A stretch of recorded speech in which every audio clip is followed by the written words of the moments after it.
Hi, this is the tutorial video on Google Classroom announcements that parents may sign up for.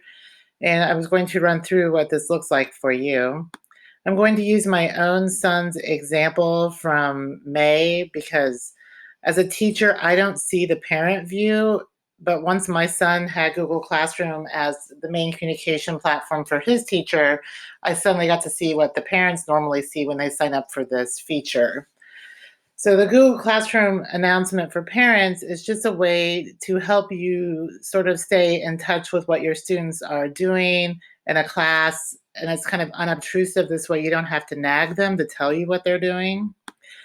So it shows me right here that on May 4th, my son had two missing assignments that were due from the week before. And it tells you in red when the due date was. So I know that he missed them. And it also says missing from last week. This is a really good opportunity for me to go and touch base with my son and ask him what happened.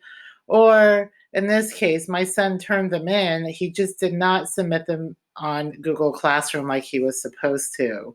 Google Classroom has the ability to submit assignments, and your students will be able to do that with all of our assignments, submit them through Google Classroom. And in that way, you can help keep track of if they're missing any assignments or not. It also kind of gives me any kind of announcements or activities that have been posted. So that's the second part of this that it shows me, so I can see that there have been some announcements made. There was a morning announcement. Then there was a little Star Wars joke because it was on May 4th. So May 4th be with you. And then some other announcements for the other students.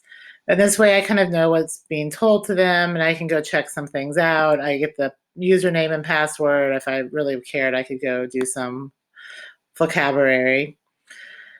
This is a pretty nice feature for parents just to help kind of, like I said, keep track of their students. However, with your student being in high school, they could potentially have 4 to 5 classes, and that could be kind of overwhelming as parents because you could be getting 4 to 5 messages from Google Classroom.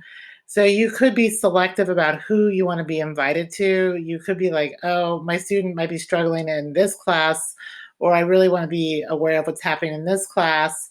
You can request the teacher to invite you if you haven't already been invited. I think there was an option that when you register your student, you can be invited to classrooms. I'm not sure about that. I just know that I have the ability as the teacher to invite parents if they want to be. You just need to send me an email with what email address you want me to forward the stuff to you on.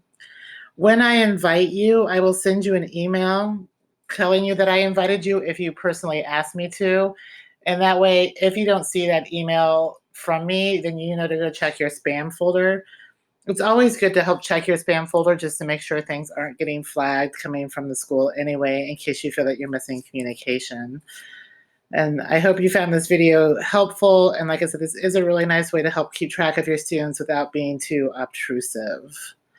Thank you.